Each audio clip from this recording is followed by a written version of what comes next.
हमारी एक्सरसाइज 2.2 है। Question number 1 में वो कह रहा है कि identify unit matrix, row matrix, column matrix and null matrix. हमें उसने ये ABCDE मैट्रिक्स दिए हैं। उसने कहा कि आपने आइडेंटिफाई करना है कि ये कौन सा मैट्रिक्स है। अब ये जो मैट्रिक्स ए है इसकी हमारी तमाम एंट्रीज ज़ीरो हैं, तो लिहाजा ये हमारा नल मैट्रिक्स है। और हमारा जो बी है मैट्रिक्स, इसमें आप देखिए हमारी सिर्फ एक रो है, तो लिहाजा ये रो मैट्रिक्स है।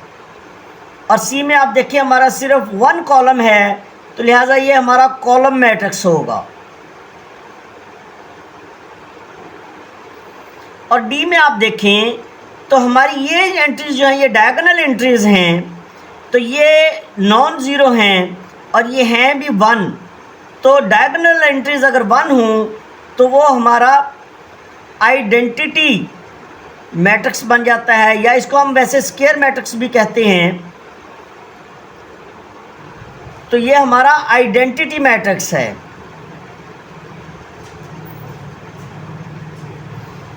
और उसके बाद हमारा मैट्रिक्स ई है। तो मैट्रिक्स ई में अगर आप देखें तो हमारी 1 रो है, तो लिहाजा ये रो मैट्रिक्स हुआ। इसमें हमारा 1 कॉलम है, तो लिहाजा ये हमारा कॉलम मैट्रिक्स भी है। और इसकी एंट्रीज ज़ीरो हैं, तो लिहाजा ये हमारा नल मैट्रिक्स भी है। तो लिहाजा इसके अंदर 3 हमारी प्रॉपर्टीज़ हैं। ये 3 किस्म का मैट्रिक्स है। रो मैट्रिक्स भी है, नल मैट्रिक्स भी है और कॉलम मैट्रिक्स भी है। अब हमारा क्वेश्चन नंबर 2 है। इसमें वो कह रहा है कि identify square matrix, rectangle, row, column, identity and null matrix. कि हमने इन मैट्रिक्स में पहचान करनी है कि कौन सा मैट्रिक्स क्या है। अब आप इसके पार्ट 1 पे आएँ तो हमारी इसमें नंबर ऑफ़ रोज़ जो हैं वो 2 हैं एंड नंबर ऑफ़ कॉलम्स जो हैं वो 3 हैं। तो ऐसा मैट्रिक्स जिसमें number of rows and columns different होते हैं वो हमारा रेक्टेंगल मैट्रिक्स होता है। तो लिहाजा ये हमारा जो है रेक्टेंगल मैट्रिक्स है। अब इसका पार्ट 2 जो है इसमें आप देखें तो इसकी एक कॉलम है, तो एक तो ये कॉलम मैट्रिक्स हो गया। और दूसरा अगर आप देखें तो इसके नंबर ऑफ़ रोज़ 3 हैं और नंबर ऑफ़ कॉलम्स 1 हैं, तो रोज़ और कॉलम आपस में इक्वल नहीं हैं, तो इसको हम रेक्टेंगल मैट्रिक्स भी कह सकते हैं। अब इस तरह हमारा जो पार्ट 3 है इसमें आप देखें तो इसकी नंबर ऑफ़ रोज़ 2 हैं और नंबर ऑफ़ कॉलम्स भी 2 हैं, रोज़ और कॉलम्स इक्वल हैं, तो लिहाजा ये हमारा स्क्वायर मैट्रिक्स है। उसके बाद पार्ट 4 में आ जाएं तो इसमें अगर आप गौर करें स्टूडेंट्स, तो ये जो इसकी डायगोनल एंट्रीज़ हैं ये 1 है, तो लिहाजा ये हमारा आइडेंटिटी मैट्रिक्स है। आइडेंटिटी मैट्रिक्स है।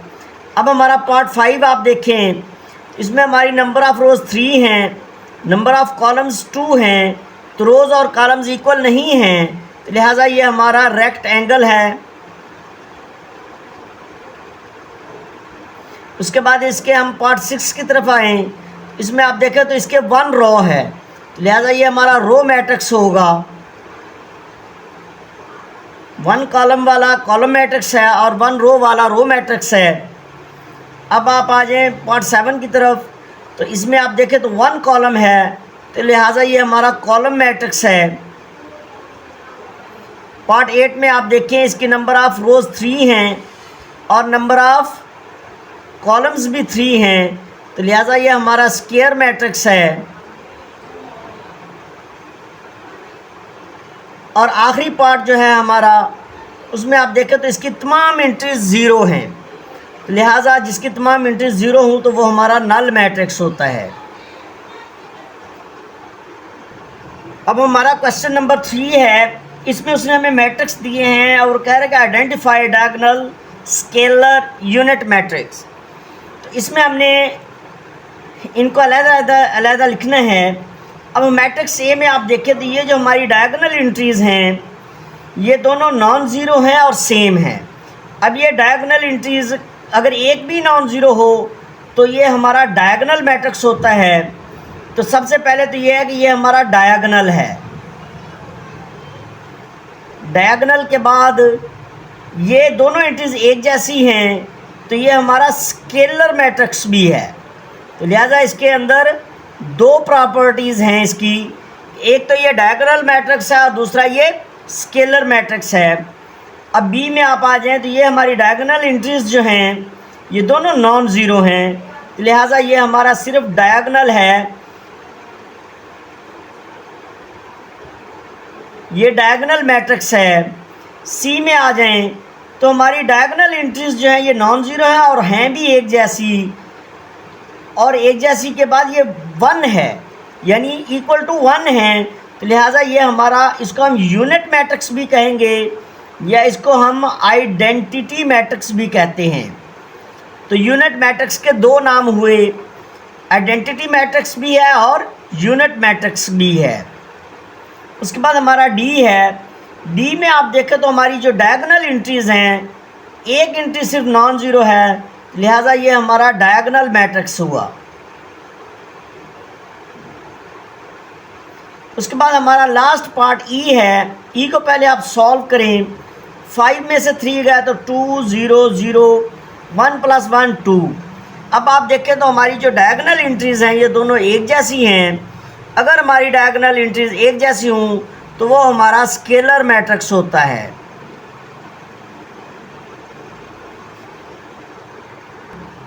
क्वेश्चन नंबर 4 में वो कह रहा है कि find the negative matrices of A B C D and E, कि हमने इन तमाम मैट्रिसेस के नेगेटिव मैट्रिसेस मालूम करने हैं। तो नेगेटिव के लिए हम ए के साथ नेगेटिव साइन डाल देंगे तो नेगेटिव ए इक्वल टू आ जाएगा। इनके हम सब के साइन चेंज कर देंगे, नेगेटिव वाले पॉजिटिव हो जाएंगे और पॉजिटिव वाले नेगेटिव हो जाएंगे। तो ये हमारा नेगेटिव ए आ जाएगा। इसी तरह हम नेगेटिव बी मालूम करेंगे, इसमें भी हम सब के साइन चेंज कर देंगे, पॉजिटिव को नेगेटिव बना देंगे और नेगेटिव वालों को पॉजिटिव बना देंगे।